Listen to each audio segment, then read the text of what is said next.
오늘 하나님 말씀은 사도행전 2장 36절부터 42절까지 말씀입니다. 현대는 포스트 모던 시대입니다. 절대적인 진리를 부인하고 각자 소견에 옳은 대로 사는 시대입니다. 그렇게 절대적인 진리를 부인하는 분들께 기독교는 아주 어리석거나 기껏해야 성가신 종교입니다.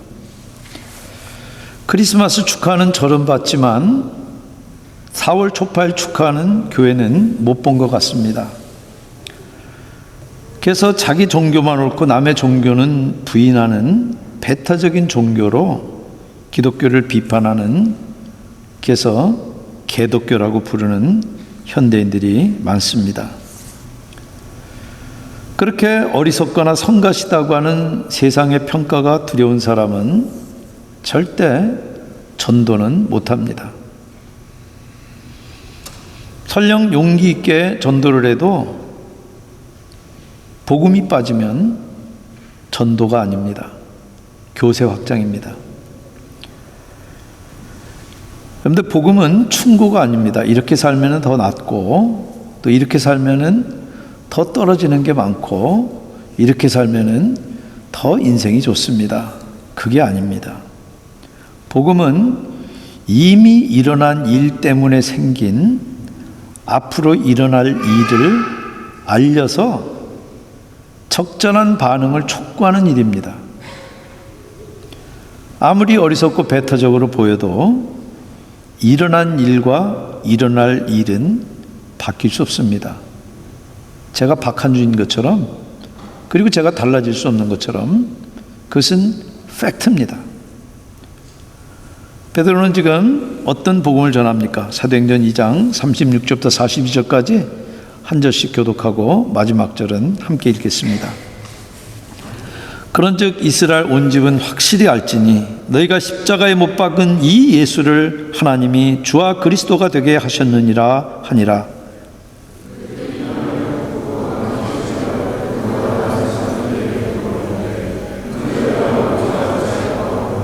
베드로가 이르되 너희가 회개하여 각각 예수 그리스도의 이름으로 세례를 받고 죄 사함을 받으라.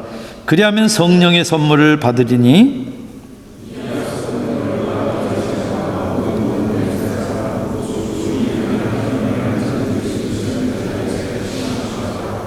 또 여러 말로 확증하며 권하여 이르되 너희가 이 패역한 세대에서 구원을 받으라 하니,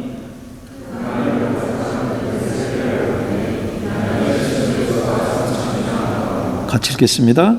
그들이 사도의 가르침을 받아 서로 교제하고 떡을 떼며 오로지 기도하기를 힘쓰니라. 아멘. 잠깐 기도하시겠습니다. 성령 하나님, 우리들이 하나님의 논리를 우리들에게 맞추지 않게 하시고 우리들을 하나님께 맞출 수 있도록 우리들의 마음들을 겸손하게 낮춰주시고 하나님 진리에 귀를 기울이며 이미 일어난 일의 기초에서 앞으로 일어날 일을 저희들이 밝히 듣고 판단하는, 그리고 다가올 일을 예비하는 지혜로운 기름을 준비한 지혜로운 처녀들 같이 그렇게 주님 준비되는 저희들 되도록 성령 하나님께서 역사해 주시옵소서. 예수님의 이름으로 기도합니다. 아멘. 유월절에 죽은 예수님이 부활해서 사흘 만에 부활해서 40일 동안 계시면서 하늘나라를 가르쳤습니다. 하나님 나라를 가르치시고 제자들이 보는 앞에서 이 겟세마네 동산에서 하늘로 승천하셨습니다.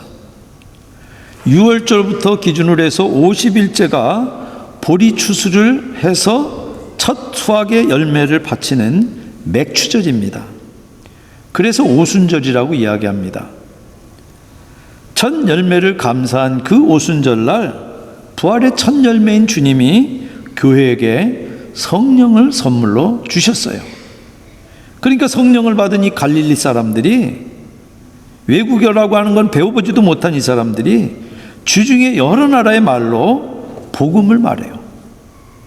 그러니까 지중해 여러 나라에서 온 사람들이 각각 자기 나라의 언어, 그 고급 언어들을 하는 것을 보고 깜짝 놀라고 세술에 취했다.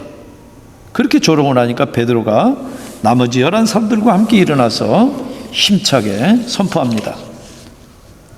오늘 본문은 15절부터 다 길어서 읽지 못하고 오늘 마지막 42절까지 아주 긴 본문을 설교합니다. 베드로의 설교가 사도행전에 3번 나오는데 오늘 나온 것이 가장 길고 그리고 내용이 가장 풍성하고 정확한 그런 복음의 핵심이 거기 다 들어있습니다.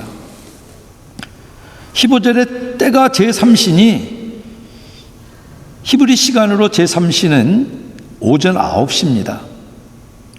성전에서 아침 소재 곡식을 빻아서 이 올리브나 이런 것들과 함께 섞어서 하나님께 바치는 그런 제사입니다.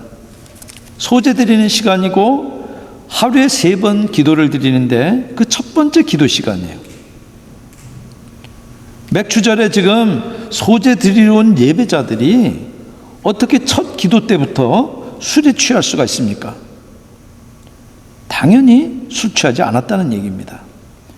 대신에 지금 여러분들이 목격하는 이 일은 이미 오래전에 선지자를 통해서 예언한 일입니다. 이렇게 인용을 합니다. 그게 바로 17절 18절의 말씀입니다. 하나님이 말씀하시기를 말세, 요엘서에는 말세라고 안 하라고 되어 있고 그 후에라고 되어 있습니다.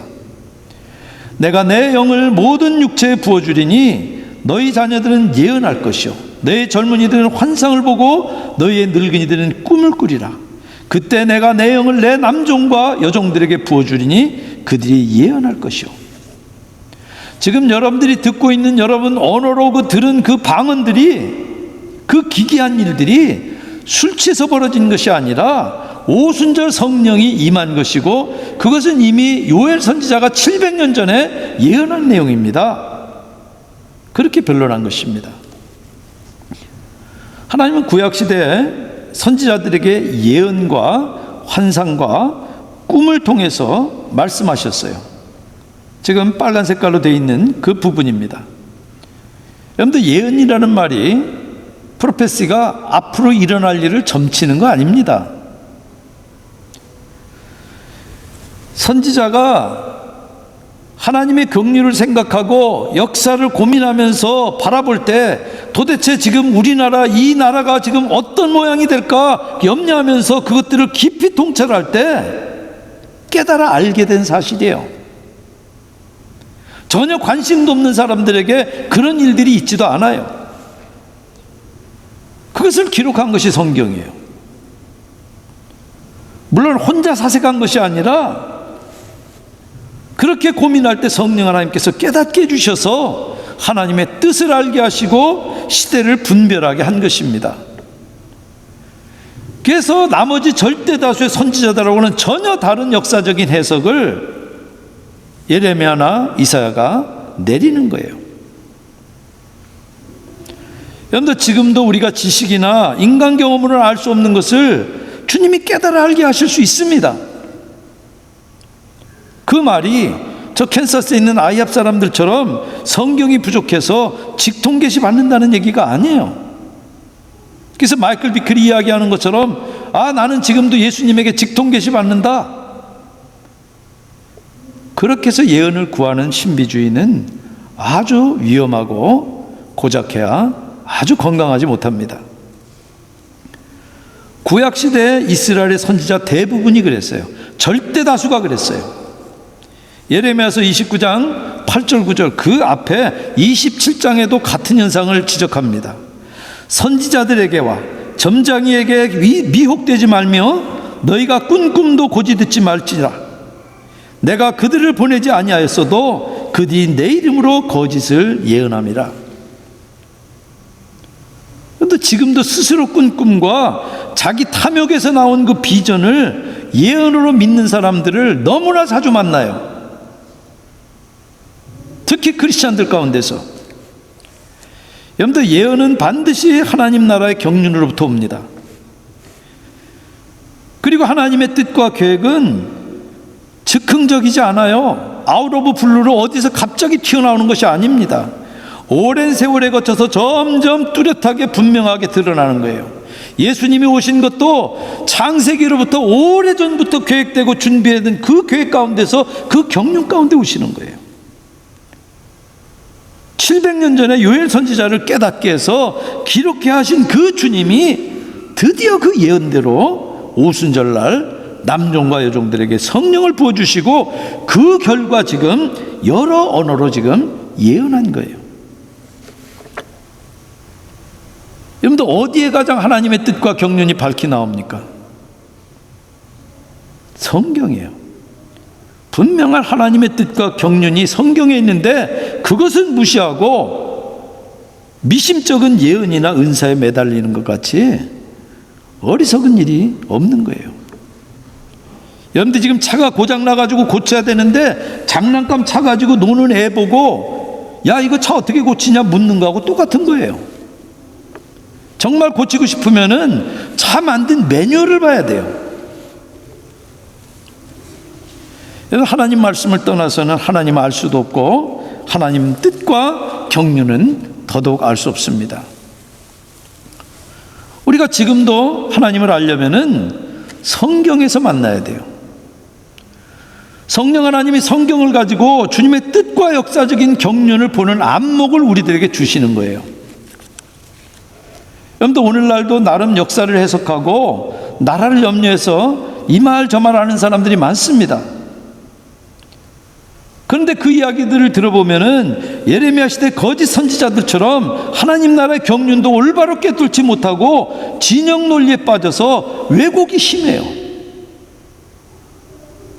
주님께 받지 않았다는 얘기예요.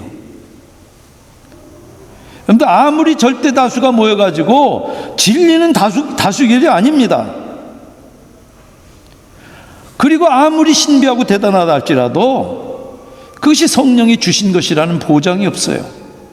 여러분들 기독교에서 이야기하는 수많은 그런 기사와 이적들은 오히려 힌두교에 훨씬 많아요. 군달리니 현상이라고 하는 것은 인도에 가면은 교회에서 일어나고 있는 그런 일들보다 몇 배나 더 많습니다.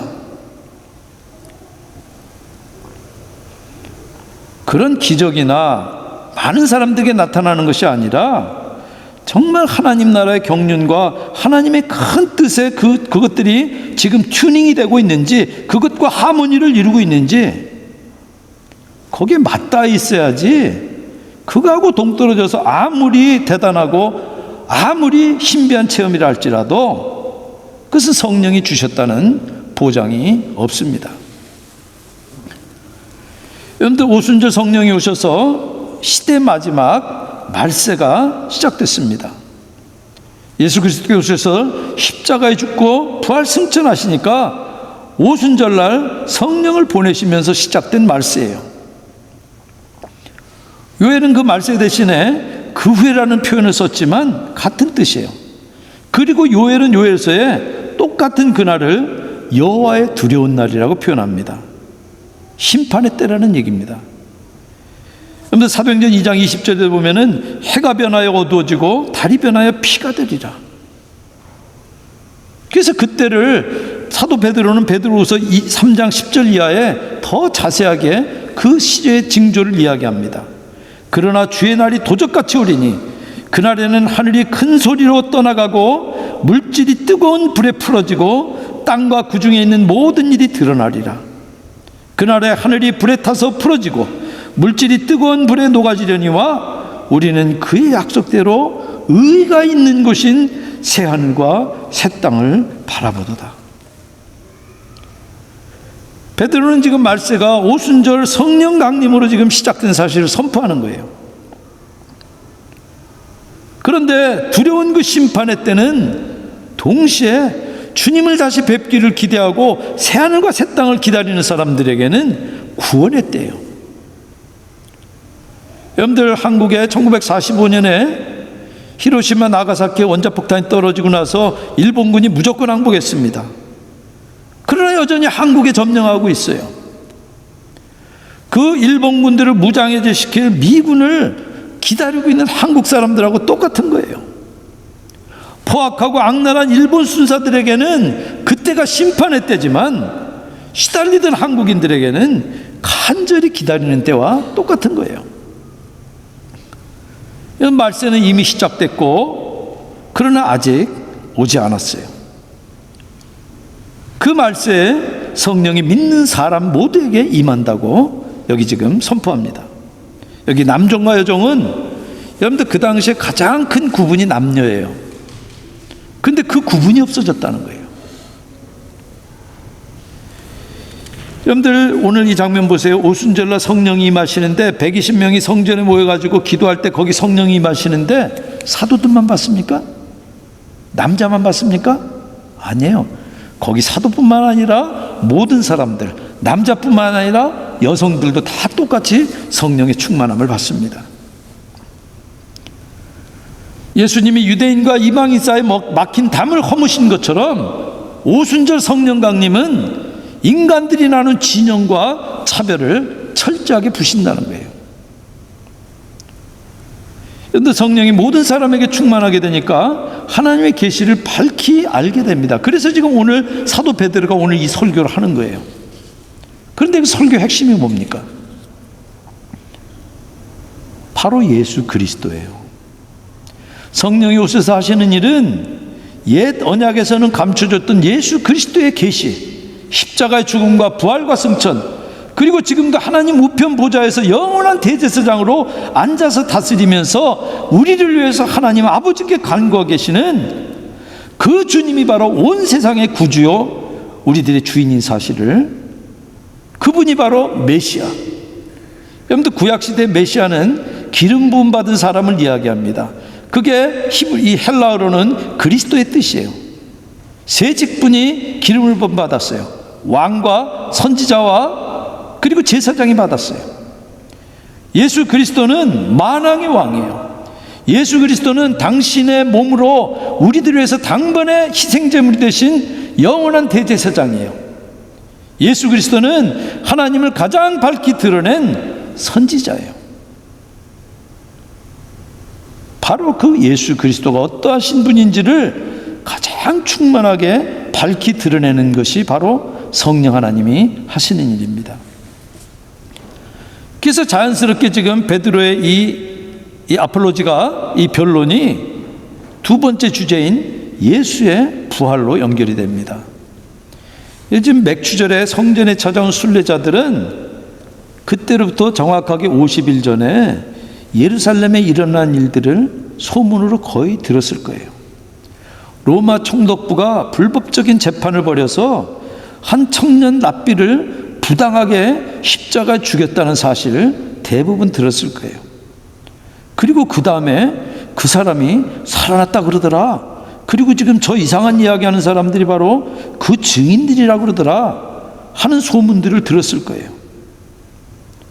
그래서 23절에 베드로가 그가 하나님께서 정하신 뜻과 미리 아신 대로 내준 바 되었거늘 너희가 법 없는 자들이 손을 빌려 못 박아 죽였다. 늘 철천지 원수 같던 이 유대 종교 지도자들과 로마 총독부가 결탁해서 꾼 그 음모에 따라서, 그리고 유대인들이 선동당해가지고 그 벌린 그 데모에 의해서 불법적인 처형이 이루어졌지만 메시아가 힘이 없거나 지혜가 모자라서 어쩔 수 없이 십자가에 처형된 것이 아니라는 얘기예요. 예수님의 그 부당한 죽음은 하나님의 뜻과 경륜 가운데 하나님께서 허락하셨기 때문에 일어난 거예요. 우리들을 구원하기 위해서. 그러면서 다윗의 시편을 인용합니다. 시편에는 다윗이 자기 후손 가운데 날 그 메시아, 그를 주님이라고 불러요. 그러면서 그가 썩지 아니할 것이라는 예언을 곳곳에서 합니다. 부활을 예언해요. 그런데 부활은 뭐 되면 좋고 안 돼도 할 수 없고 그런 것이 아닙니다. 그런데 부활은 기독교 신앙의 핵심이고 전부예요. 여러분들 부활이 없거나 부활을 부정하고 나면은 기독교 신앙 전체가 무의미하고 쓸모가 없습니다. 그래도 원수를 사랑하라 뭐 이런 그런 도덕적인 교훈이 있지 않습니까? 그런데 그 도덕적인 교훈을 이야기한 분이 사기쳤잖아요.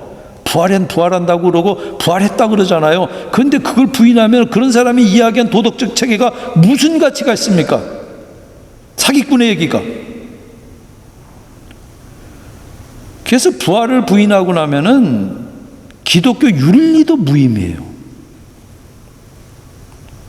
그래서 사도 바울도 부활을 복음의 핵심으로 전합니다.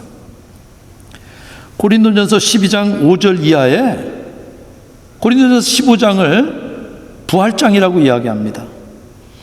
너희가 만일 내가 전한 그 말을 굳게 지키고 헛되이 믿지 아니하였으면 그로 말미암아 구원을 얻으리라. 믿음이 구원한다는 거예요. 내가 받은 것을 먼저 너희에게 전하노니 이는 성경대로 그리스도께서 우리 죄를 위하여 죽으시고 장사 지낸 바 되었다가 성경대로 사흘 만에 다시 살아나사 게바에게 보이시고, 게바는 베드로의 다른 이름이에요. 후에 12제자에게와 그 후에 500명에게 일시에 보이셨나니 그 중에 지금까지 대다수는 살아있고 어떤 사람은 잠들었다. 사도 바울이 고린도 설 때인 AD 50몇 년 경에는 지금 부활한 예수님을 목격한 사람들이 다수가 살아있다는 얘기예요. 그리고 지금 이 장면에서는 십자가 처형 때 이 성전 관리자인 산헤드린 공회와 대제사장이 무서워가지고 숨었던 그 제자들이 이제 순례자들과 함께 날마다 성전에 나와서 주님을 찬양해요. 그리고 뒤에 성령이 내려와서 각 나라 말로 복음 전하는 것을 여러분들이 지금 다 들었다는 얘기예요. 그런즉 이스라엘 온 집은 확실히 알지니 너희가 십자가에 못 박은 이 예수를 하나님이 주와 그리스도가 되게 하셨느니라. 그러니까 그 말을 들은 순례자들이 마음에 찔려서 베드로와 다른 사도들에게 형제들아 우리가 어찌 알고? 베드로가 너희가 회개하여 각각 예수 그리스도의 이름으로 세례를 받고 죄 사함을 받으라. 그리하면 성령을 선물로 받으리니 이 약속은 너희와 너희 자녀와 모든 먼데 사람 곧 주 우리 하나님이 얼마든지 부르시는 자들에게 하신 것이라. 근데 절대적인 진리를 부인하면은, 근데 그것이 포스트 모더니즘에서는 상식 같지만 여러분들 모든 진리 체계가 다 무너져 버립니다. 자기가 부인하는 그것도 부인이 돼 버려요.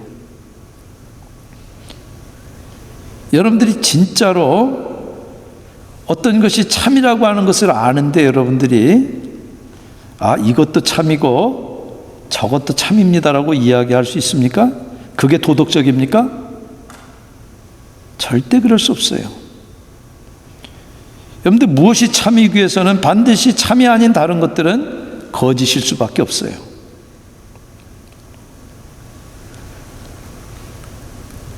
여기 지금 그 약속이 너희와 너희 자손 유대인뿐만 아니라 먼 데 있는 이방인들,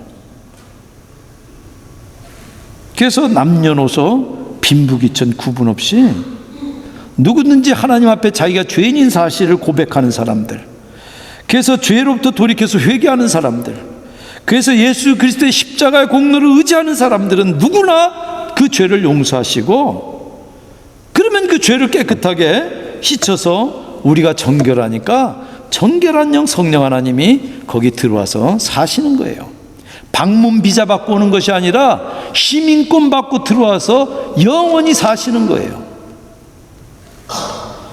여러분들 베드로가 인용하고 있는 이 요엘 선지자의 예언 구조하고 예수님의 말씀은 정확하게 매치가 됩니다. 예수님이 다시 오실 그 말세가 가까우면은 마태복음 24장 29절에 즉시 해가 어두워지고 달이 빛을 내지 아니하며, 우리가 읽은 것과 같잖아요. 사도행전 2장 20절에 인용되고 있는 요엘서 2장 31절하고 똑같아요. 그때 세상은 기근과 난리가 심해지고 전쟁과 재난이 끊이지 않아요. 큰 이변이 생기고 불법이 심해지고 사람들의 사랑이 식어질 거래요. 그런 일이 깊어지면은 예수님이 다시 오실 말세의 징조라는 거예요. 그러나 그런 일이 있다고 세상 끝이 아니에요. 마태복음 24장 14절에 이 천국 복음이 모든 민족에게 증거되기 위하여 온 세상에 전파되리니 그제야 끝이 오리라. 여러분 매일 인터넷 뉴스 보시죠. 그리고 가끔 여러분들 공중파로 여기 지역 뉴스도 보시죠. 우리가 지금 어떤 시대를 삽니까? 지금 주님이 말씀하시고 요엘서를 인용한 사도 베드로의 예언과 여러분들이 오늘 저녁 뉴스에 들은 이야기가 얼마나 비슷합니까? 성령이 이미 오셨고 재난과 기근이 전쟁의 소식이 끊이지 않아요. 사람들의 사랑이 식어가고 그리스도의 복음이 지금 빠른 속도로 땅끝까지 퍼지고 있어요. 그 다음은 역사의 종말이에요. 구원자 세이비어 예수는 저지 심판자 만왕의 왕으로 다시 오십니다. 그것이 이미 일어난 일이고 앞으로 일어날 일이에요. 여러분들 지금 우리가 살고 있는 세상은 분명히 끝자락을 향해서 말세를 향해서 내닫고 있습니다. 세상은 점점 악하고 불법이 더 심해지지 여러분들 세상이 좋아질 거 기대하지 마세요. 재난과 전쟁과 기근과 천재지변과 기상이변이 속출할 거예요. 여러분들 미주리강, 미시시피강 범람이 한 20, 30년 만에 한 번씩 일어나는 거 기대하지 마세요. 이제는 어쩌면 해마다 올해처럼 벌어질 수 있어요. 동시에 성령을 받은 천국 백성들이 땅 끝을 향해서 지금 예수 그리스도의 복음을 빠르게 전파하고 있어요. 여러분 아직 예수를 주와 그리스도로 믿지 않는 분들은 여기 지금 순례자들처럼 형제요, 그러면 우리가 어찌할꼬? 거룩한 고민하시기 바랍니다. 그리고 고민에 끝나지 마시고 여기 베드로가 처방 내린 것처럼 누구든지 회개하고 예수를 주와 구주로 믿으면 하나님이 주시는 구원을 받고 성령을 선물로 받습니다. 이미 믿는 분들과 그리고 그 믿는 사람들의 공동체인 교회는 바로 그 그리스도 예수의 복음이 땅끝까지 전파되는 일에 가장 힘써야 되는 거예요. 여러분들 성령 충만한, 그리고 성령이 여러분들 안에 거하시는 증거가 뭡니까? 사도행전 1장 8절에 성령이 너에게 임하시면 너희가 권능을 받고 땅끝까지 이르러 증인이 되는 거예요. 또 말로 전하고 삶으로 보여주는 거예요. 여러분들 예수만 보십시다. 예수만이 세상의 소망이고 예수만이 세상의 구원이고 세상이 피할 유일한 길이에요. 여러분들 그 사실을 외치는 것이 증인이에요. 여러분들 설득하기 위해서 사실을 왜곡시키는 것은 증인에게 있지 않은 권한이에요. 아무리 세상이 어리석게 보고 배타적이라고 비난해도 객관적인 사실은 있는 그대로 증언하는 것이 증인의 임무예요. 그런데 성령이 오셔서 권능을 주시는 이유가 뭡니까? 우리가 우리 힘으로 할 수 있으면 그러실 필요 없잖아요. 그 일이 우리 힘으로 안 되기 때문에 그러는 거예요. 그런데 교회는 심리적인 안정을 얻거나 복빌로 오는 선앙당이 아닙니다. 교회는 신비로운 그런 체험에서 자기 만족 얻는 것도 아니에요. 교회는 예수의 복음, 예수만이 구원을 주는 유일한 길이라고 하는 사실을 선포하고 확증하기 위해서 있는 기관이에요. 우리가 부차적으로 심리적인 안정도 얻고 위로와 평안도 얻고 현실적인 문제 해결에 교회가 쓰일 수 있어요. 그러나 그것은 교회의 본질이 아니에요. 교회의 본질은 예수만이 구원자인 사실을 밝히고 증언하는 거예요. 그런 본질은 뒤로 하고 부차적인 데 매달리면은 세상이 처음에는 교회를 좋아했는지 모르지만 세상으로부터 버림받고 밟힐 거예요. 여러분들 왜 사십니까? 많은 분들이 맹목적으로 삽니다. 거의 대부분이 다음 때문에 살아요. 왜 삽니까? 너 왜 국민학교 다니니? 아, 중학교 가려고요. 중학교 왜 다니니? 고등학교, 대학교 가려고. 대학교 왜 다닙니까? 직장 생활 하려고요. 왜 직장 생활 하세요? 결혼 좋은 데 하려고요. 결혼 좋은 데서 뭐 하려고요? 우리 또 애 낳고, 그래, 애 어떻게 하려고요? 그럼 결국 그 다음은 여러분들 어디입니까? 어디가 끝입니까? 무덤이 끝이세요? 그게 여러분들의 종착역이세요? 그렇게 살고 싶으세요? 그게 여러분들의 인생의 목적이세요? 여러분들 그것이 아니라 주님만이 구원의 통로인 사실을 믿고, 그래서 거기서부터 내가 사는 이유와 존재 가치와 목적을 발견하고 말세를 향해서 달려가는, 그러면서도 그것을 알지 못하는 채 지금 거기에 질주하고 있는 세상을 향해서 현실에 급급해 있는 사람들에게, 그리고 다음에 매달려 사는 사람들에게 그 구원의 메시지, 복음을 전하기 위해서 사는 거예요. 그런데 그 부르심에 순종하면은 성령의 풍성한 은혜를 지금도 우리가 받아 누리면서 우리가 여기서부터 하나님 나라를 사는 거예요. 그래서 여러분들이 사는 삶의 현장이 여러분의 선교 현장이에요.